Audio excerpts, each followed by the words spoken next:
Everyone, Michelle Lim here. I'm trying a new audio technique, so I'm very excited to try this. And I should come up with a new synonym for excited. I'm thrilled to share this video with you guys.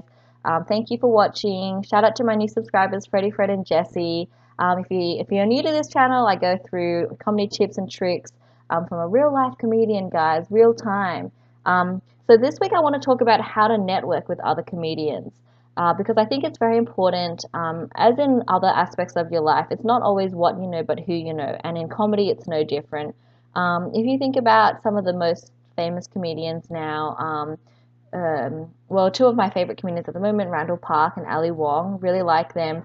They've been friends for a little while. Ali Wong was one of the writers on Fresh Off the Boat, and as you know, Randall Park is one of the actors on Fresh Off the Boat. They've worked together a lot. She talks about it a little bit in how she kind of got her big start. And it's not to say that Ali Wong is not a great comedian on her own right. I think she's great. I just think that it's good to have these networks because they open you up to opportunities that you might not be privy to if you're just like working as a lone wolf. Some other examples are Adam Sandler and his crew. Like if you watch any Adam Sandler movies, he always has like the same people with him, which I think is really cool. And I really can't wait until like my friends are famous and then I can just like ride on their coattails and then they can get me gigs. So that's on you, Sarath and Oliver. I'm waiting for you guys to like get famous. So obviously it doesn't mean that, if your friends are really good comedians and they're getting all these TV gigs or like, I don't know, other things that they're just going to put you in touch with all these people because they're your friends. Like they might do that, and if they do, great for them. They're a really good friend. You should keep them on your Christmas list. I'm just saying that the more you get to make friends with people in the comedy industry or like the entertainment industry, the more that you can show them your style. They'll probably think that you're really trustworthy. They'll have fun when they're working with you. They will like your jokes. And these are all things that are really important to someone when they're trying to put on a comedy show. So if you're going to choose someone to work with, would you choose someone that you've already worked with before and who you think is like a friend, or would you choose like a random person? So just things to keep in mind. And the other thing which is really great about having a comedy network is that it really helps to motivate you. It's kind of like being in a fitness club. Like if you're doing exercise by yourself, it's kind of lame and it gets hard and you probably want to quit. Which is the same with comedy. Like comedy is hard when you're doing it by yourself. You got to schlep around to all these gigs. Nobody's gonna laugh at you. You don't know anybody there. It's really boring. You're not talking to anyone. You have to sit through all these jokes which you don't like. You're not getting paid. Nobody appreciates your genius. Like all of these things, right? But if you have friends in comedy, it's so much better. Then you can just like go there. You can hang out with your friends. You can laugh at their jokes. You can swap ideas after. It's much better and it helps motivate you, I feel like, and it will definitely help you stay in the game longer. So when I talk about networking, there's two different groups of people that I think are important to network with. And when I say networking, I know that a lot of people, myself included, are really kind of like, it just has like a bad connotation, and maybe that's why I'm not like networking as much as I should. But when I say networking, it's not about just taking and like seeing what opportunities there are that will benefit you and just not offering anything back and being very like disingenuous and like trying to suck up to people. That's not what I mean when I say networking. When I say networking, I mean like trying to find common and genuine connections with people that can benefit both parties. So, so the way that I look at it is there's two types of people. There's the comedians and then there's the booking agents. And I think it's important to get like a good relationship with both of these groups of people. So the first thing that I would do, or like these are the three things that I do when I'm talking to comedians or when I'm trying to like form genuine connections with comedians. The first thing I do is that I try to talk to them before or after the gigs, and it's kind of hard because I feel like a lot of comedians they come in like all walks of life, and I haven't really found that many comedians who are kind of like me who have like a quite a funny disposition. For some reason, a lot of the comedians that I work with are very kind of introverted and they don't really talk that much, or maybe they're just trying to like practice their set before the gig. So just keep that in mind. Like maybe it'd be better to talk to them after the gig while they're not like trying to mentally like prepare for the gig. But I like to talk to them during or after the like before or after their gig, and I compliment them on their set if I like their stuff. So it's important to be genuine here and like not to be a suck up or obsequious. And if you don't really like their stuff, then I would just keep it to like, hey man, great set, or hey, great set.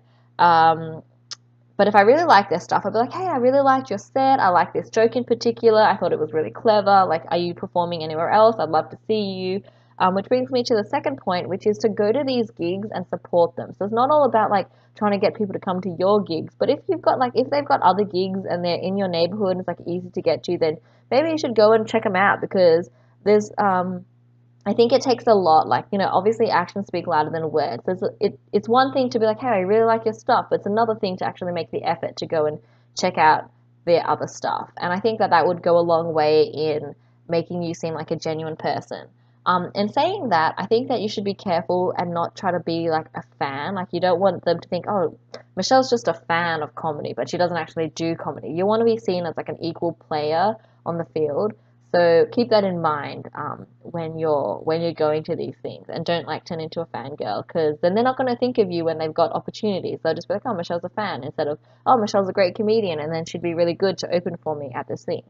Um, and then the other thing that I would like to do is to offer to work on stuff together. So if you're writing a show, or if you've got like, you're putting together a festival show, for example, you could offer to ask them to open for you. Like, hey, do you want to open for me? I'm doing a show. Can you like do 10 minutes? I really like your stuff. And that'd be really cool. And that's a really good way to cross promote as well. So if they do a show and you do a show, then you can like open for each other, and then you get exposed to like wider audiences, which is really cool. Or you can ask to do like a podcast together, or maybe like write some skits together, or whatever it is that you want to do.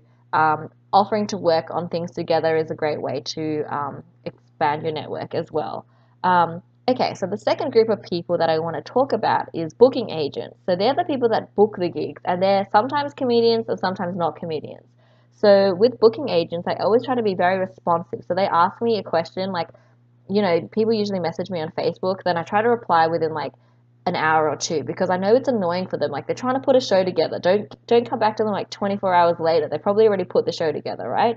So be responsive when they ask you to be booked. And then also ask to be booked. Like, check in on them once in a while. Like, don't just wait for them to come to you, because they've got like so many people who obviously want to get booked all the time, and it's really busy for them. But if you can help them out by being like, hey, I'm free. Do you want, like, if you've got any shows, then please let me know. Because sometimes they're not booking for like the next month. They're booking for like maybe 2 or 3 months in advance, especially if they're a really popular show. Just make sure that when you're checking in on them, that you're free for the next couple of weeks, because I do know that booking agents, like, they're trying to be nice. They'll be like, oh, actually, I've got a show this Friday. Do you want to come do the show? And if you say no, then it's kind of like annoying for them, because they'll be like, well, why did you ask me if you're not even free? So make sure that you're either free for the next couple of weeks when you check in, or that you're like willing to like cancel your stuff, because it's not good to like ask for gigs and then be like, actually, I can't do like the next 3 weeks, but 2 months later I'm free. Or if you are going to do that, then just say it in advance so that they know, when to book you. Just make it easy for them, okay? Okay, the other thing that you should do for booking agents is just be responsible, like write down when your gig is, don't miss your gig, show up early, or like, on time, don't like show up late. Make sure that you're prepared with the amount of material that they're asking for. So ask them beforehand, like, how much material do you want me to prepare, and prepare to that time. And also just thank them after for organizing the gigs, because it is a lot of hard work and it's often a thankless job. So just let them know that you appreciate it. And then that's a good time to also follow up and be like, hey, like, thank you so much. If you have any other gigs, please let me know. I love this room. I'm like super excited. Like, I always love playing here. And I'd love to do any more gigs that you have.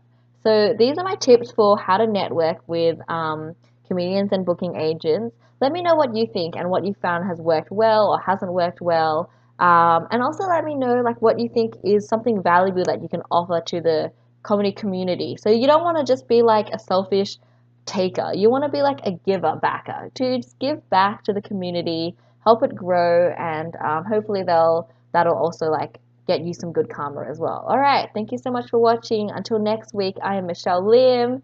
You guys have been great. Try the beef, it's excellent. I'll see you next week. Thank you. Bye.